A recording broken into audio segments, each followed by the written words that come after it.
Yung tahi, oh. Kurba dito. I-update namin kayo kay Six.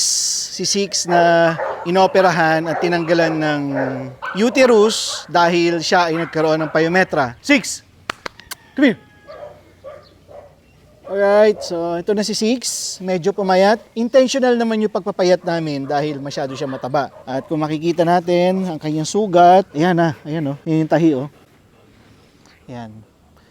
Okay na yung tahi, tuyo na, fully recovered na. Nakahiwalay lang dahil syempre iba pa rin yung rough play pagkasama yung the rest of the pack. Pag mga ilang linggo, 2 linggo, kapag talagang fully recovered na, makikipag-bardagulan na naman to sa mga kaaway niya at sa mga kaibigan niya sa pack. Okay naman ang katawan, merong shape, may shape na parang Coca-Cola. Actually, ganito talaga magandang size or magandang taba ng isang aso. Pwede namang dagdagan pa ng konti as long as merong kurba dito at nakakapa mo yung ribs, okay pa yon. Very good na si Six.